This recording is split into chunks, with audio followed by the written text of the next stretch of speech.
Cordiais saudações, eu sou o Padre Policarpo, bem-vindos ao canal A Fé Ortodoxa, e hoje eu vou responder a dúvida da Mariana Nascimento Bambirra.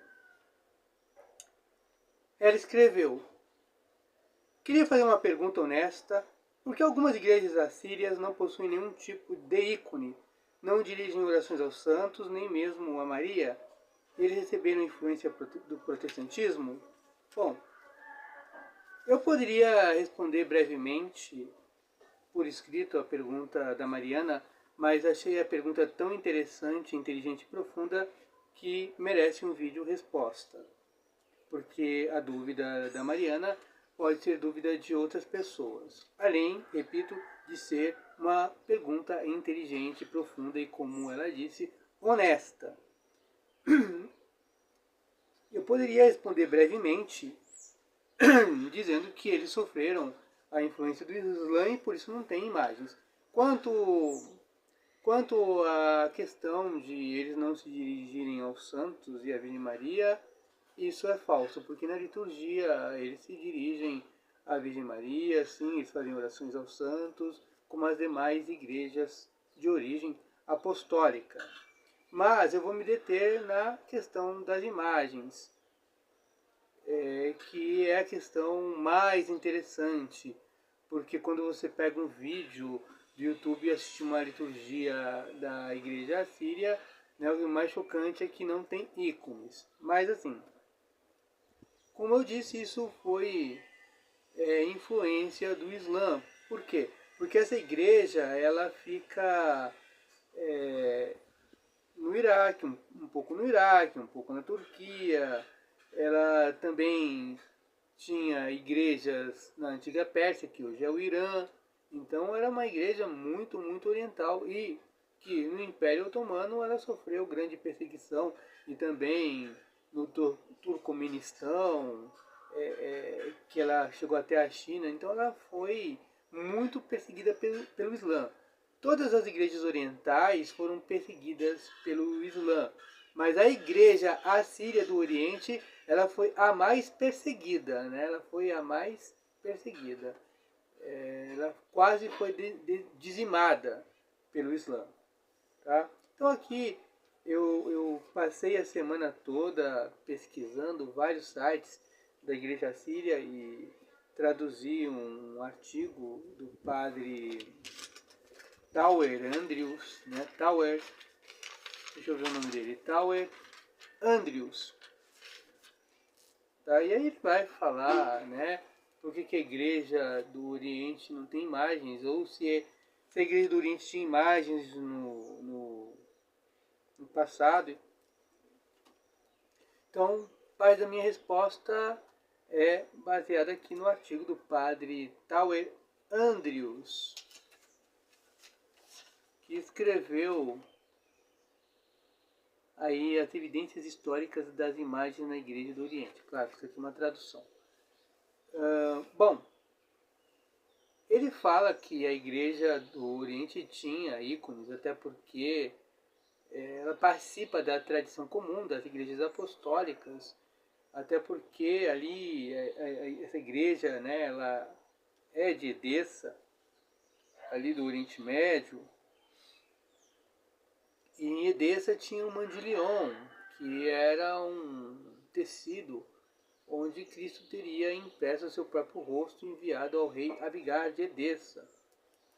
Tá? Eusébio de Cesareia, o padre Tower Andrews, que é um padre assírio, ele fala que Eusébio teria visto uma imagem esculpida de Cristo em Cesareia de Filipe. Então ele diz que era comum a veneração de imagens. Então a gente só pode entender que a igreja assíria hoje não tem imagem por influência negativa do islamismo, né?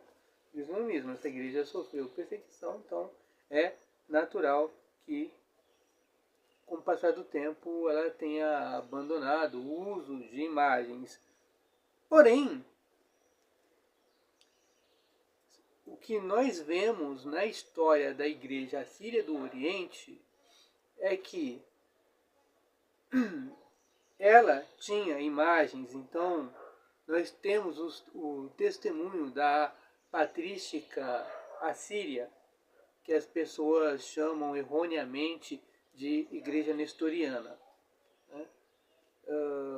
Então, a Igreja Assíria do Oriente, pelo testemunho da sua patrística, ela fazia uso de imagens e também temos o testemunho dos seus livros litúrgicos, que também apontam para a veneração e o uso das imagens na própria liturgia.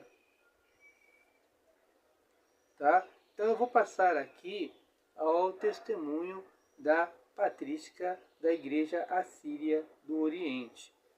Sarridona, que foi metropolita de Bet Carmai no século VII, ele que foi condenado por seu patriarca Ixoiabri III, que governou a Igreja Assíria do ano 650 a 658. Repito, século VII. E ele foi exilado para Edessa. E há uma referência de seu testemunho anterior sobre a veneração de imagens, né, lá em Edessa, que está no corpus sírio das cartas do Ixoiabri III, tá? Que fala que o mandirion, que é a face que Cristo imprimiu no tecido, era venerado lá em Edessa. Testemunho do bispo Sarridona, tá? Que a imagem é colocada ali ao lado da cruz.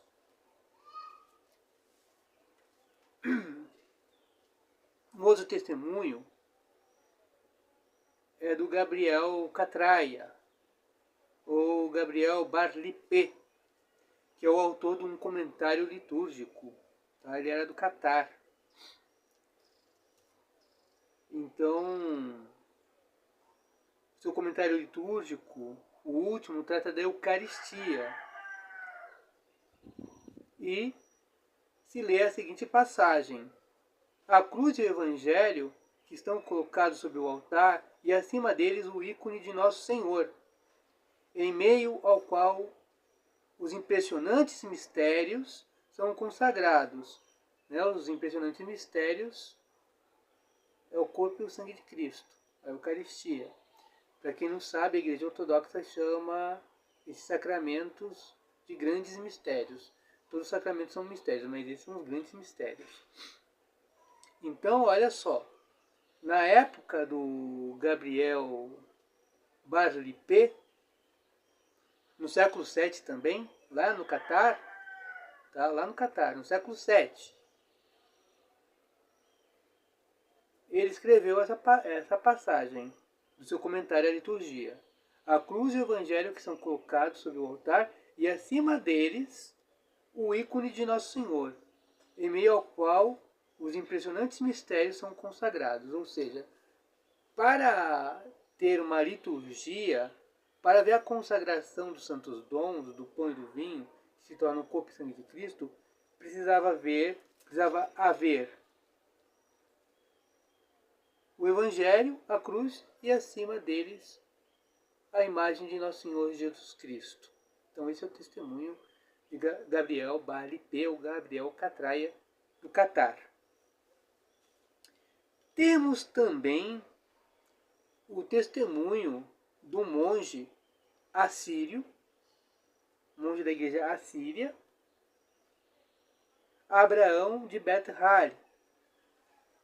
E ele teve um diálogo com um muçulmano, tá?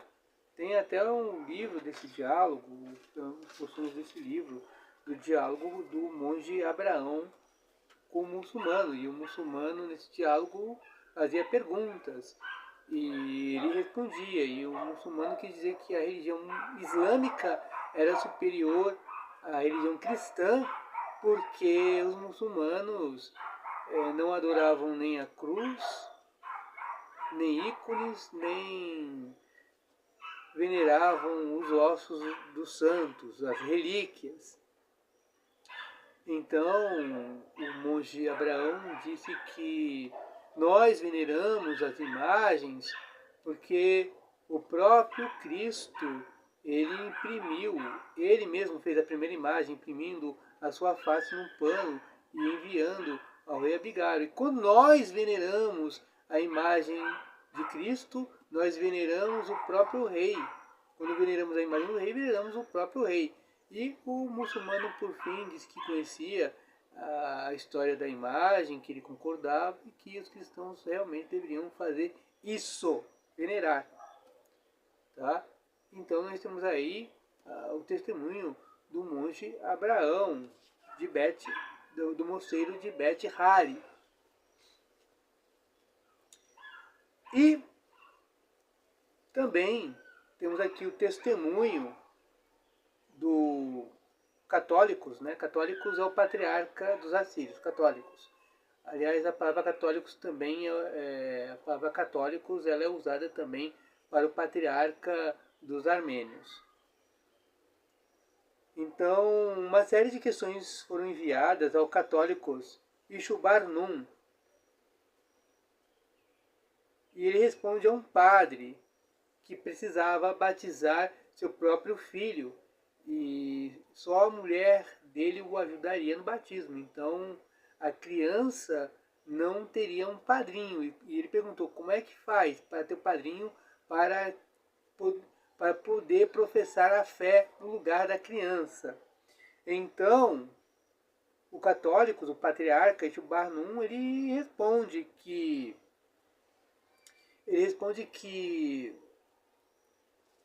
se a criança for um menino, se ponha o menino diante do ícone de Nosso Senhor Jesus Cristo. E que se a criança for uma menina, ponha a criança, a menina, diante do ícone da Virgem Maria. Porque nesse caso, o ícone de Jesus Cristo vai ser o padrinho da criança e no caso da menina, o ícone de Nossa Senhora vai ser a madrinha da criança. Tá? O patriarca governou a igreja, o Ishubarnum, de 823 a 827, século IX. Então temos aí mais um testemunho sobre os sagrados ícones na Igreja Apostólica Assíria do Oriente. Temos aí nos textos litúrgicos do Kudra, tá? Que é um dos livros litúrgicos da Igreja do Oriente. Então, na festa da Santa Cruz, tá? Tem esse hino, que é na festa da Santa Cruz. Vou ler o texto. Ó Salvador, sua igreja carrega um tesouro e riquezas celestiais dos mistérios e símbolos que você lhe concedeu. Ela se refugia e tem esperança. O grande livro de sua proclamação, que é o Evangelho, a venerável madeira de sua cruz e o magnífico ícone de sua humanidade exaltam os mistérios de sua redenção. Isso é um hino litúrgico da Igreja Apostólica Assíria. Temos também o rito de consagração do altar. Tá? O rito de consagração do altar é feito com óleo e tem as instruções, como é que deve ser feito. Após a santificação da tueliata, também chamada DAP, é uma tábua de madeira de fruta. É uma espécie de antimêncio, que é usado na Igreja Ortodoxa. Os elementos necessários para uma liturgia são colocados sobre o altar.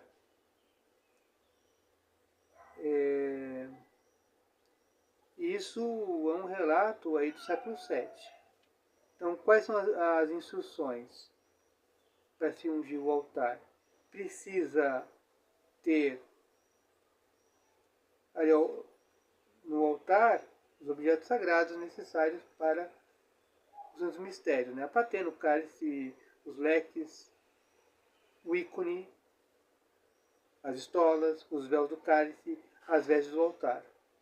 Isso é o que era necessário para a consagração do altar de uma igreja. Tá?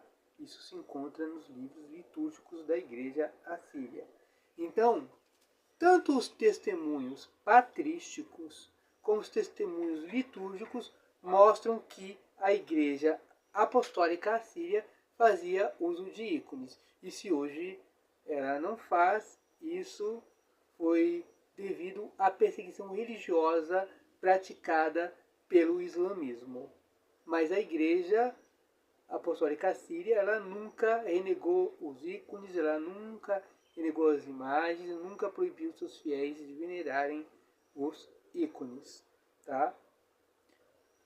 Bom, essa é respondida a sua pergunta. Agora eu quero mostrar para vocês alguns ícones da igreja assíria. Aqui nós temos um ícone do Turquestão chinês de Cristo, feito no século IX. Tá? Então aí, porque a igreja assíria do Oriente, que o pessoal erroneamente chama de nestoriana, chegou lá na China entre o século VIII, VII, e aí temos aí um ícone do século IX de Cristo. Temos também um evangelho, uma peshita da igreja assíria do século VII. É uma peshita aí do século VII que mostra aí o São Pedro com os apóstolos, um anjo anunciando a ressurreição de nosso Senhor Jesus Cristo. Temos uma pintura do século VII num mural aí, que é a procissão dos clérigos da Igreja Apostólica Assíria no Domingo de Ramos. Tá? Então, estão aí as imagens, né, para vocês curtirem. E termina aqui o vídeo. Eu vou pedir para vocês deixarem um like. O like ele é muito importante para o crescimento do canal. Ele é muito importante, porque a cada curtida a plataforma vai entender que esse vídeo é relevante e deve ser distribuído para mais 5 ou 10 pessoas. Então, quanto mais curtidas, mais esse vídeo será entregue pela plataforma. Tá? Então não custa nada dar uma curtida, não custa nada dar um like, deixa aí o seu like, comente, né? Participe aí comentando, compartilha com seus amigos este vídeo, porque deu muito trabalho para responder a essa pergunta, e valeu a pena responder essa pergunta, porque eu fiz uma ampla pesquisa sobre o tema. E até o próximo vídeo, e que Deus nos guarde a todos nós, o Pai, o Filho e o Espírito Santo, Trindade consubstancial e indivisível.